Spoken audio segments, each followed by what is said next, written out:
안녕하십니까, 문틀라TV입니다. 서울행정법원에서 열린 윤석열 총장에 대한 집행정지 신문이 2시간여 만에 종료되고 24일 오후 3시에 추가 신문이 열리게 됐습니다. 추가 심리가 잡힘으로써 윤 총장의 직무 복귀 여부는 성탄절 이후에 결정될 가능성이 커졌습니다. 집행정지 신문에 추가 심리 기일까지 잡히는 것은 흔한 경우는 아닙니다.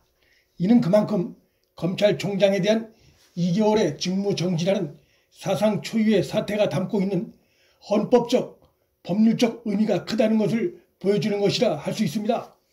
윤 총장 측과 추미애 측의 1차 신문 종료 뒤에 나온 발언들을 종합해보면 홍순욱 부장판사가 이번 사건을 본안재판 못지않게 심도 깊게 들여다보려는 의지를 보인 것으로 전해졌습니다.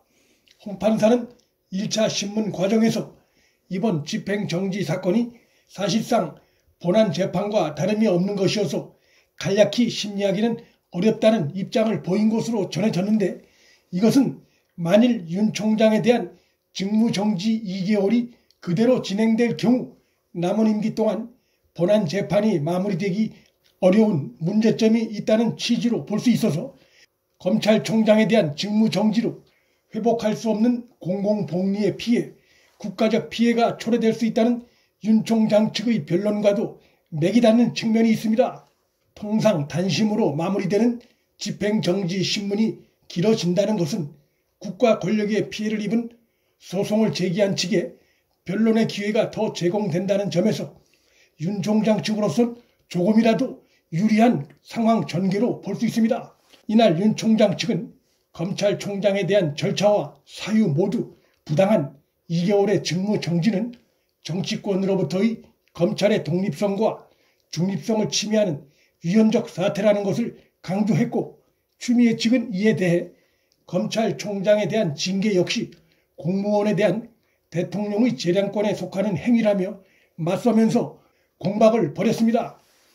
재판장인 홍순욱 부장판사가 이런 상황에서 심리를 좀 더 해볼 필요가 있다고 판단해 1차 심리에서 마무리 짓지 않고 추가 심리를 갖기로 한 것은 윤 총장 측에 변론의 기회를 좀 더 제공하는 측면이 있고, 변론 기회가 늘어난다는 것은 무리수와 편법, 불법 부당한 절차와 사유, 징계 진행 과정 등으로 비판받고 있는 이번 사건의 문제점이 재판부에 노출될 기회가 그만큼 커진다는 점에서 속전속결로 윤 총장에 대해 중징계를 추진했던 추미애 측에겐 불리할 수 있는 상황입니다.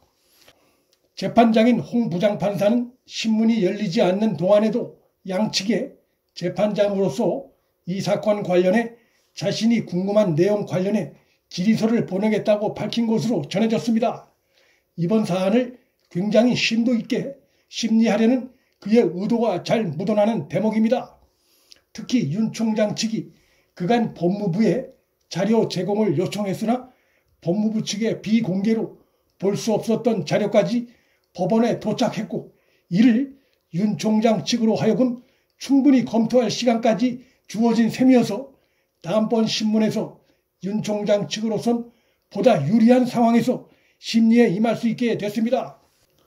한편 윤 총장 집행정지 신문이 열리는 날 대통령 문재인이 김명수 대법원장, 헌법재판소장 등 5부 요인을 청와대로 불러 간담회를 열어 오해 살만한 행동을 했다는 비판이 고조되고 있습니다.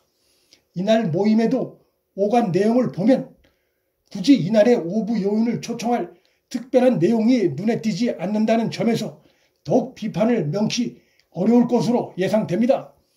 윤 총장 측은 헌법재판소에도 법무부 장관 주도의 징계의 구성 등 검사 징계법의 위헌성과 징계의 구성의 편파성을 지적하며 헌법 소원과 효력정지 가처분 신청을 제기해놓고 있는 상태입니다. 따라서 대통령 문재인은 윤 총장 사안과 직접 관련이 있는 기관의 수장 2명 모두를 윤 총장 신문이 열리는 날에 청와대로 불러 간담회를 연 것입니다. 이날 문재인의 이러한 행동은 그가 윤 총장 직무 복귀에 대해 상당한 두려움을 갖고 있다는 비판에서 자유롭기 어렵습니다.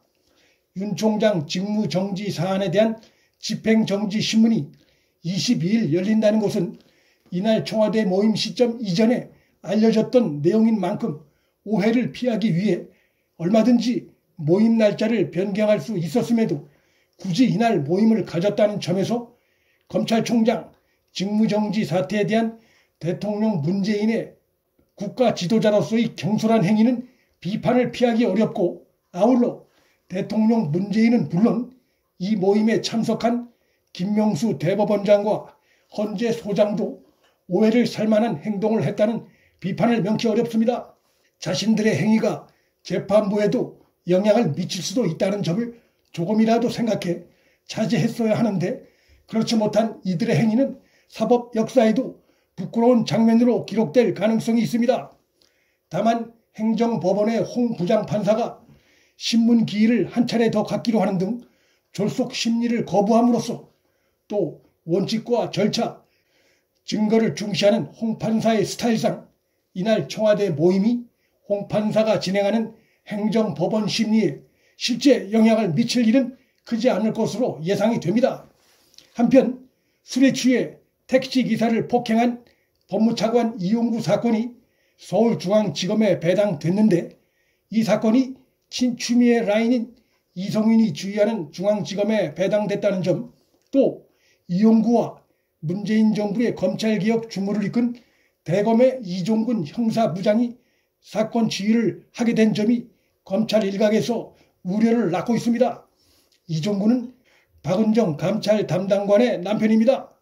윤 총장이 자리를 비운 사이에 이용구의 택시기사 폭행 사건을 친추미애 라인 검사들이 맡아 주무르는 상황이 된 셈인데, 이것은 역으로 윤 총장의 빈자리가 크다는 것을 보여주는 것이기도 합니다. 이로써 행정법원 홍순욱 부장판사의 현재 직무정지 상태인 윤 총장 측의 집행정지 소송 관련한 결정에 검찰 안팎의 이목이 더욱 집중되게 됐습니다. 문플란TV 여기서 마칩니다. 구독과 좋아요, 방송 공유는 방송 제작에 큰 힘이 됩니다. 시청해 주셔서 감사합니다.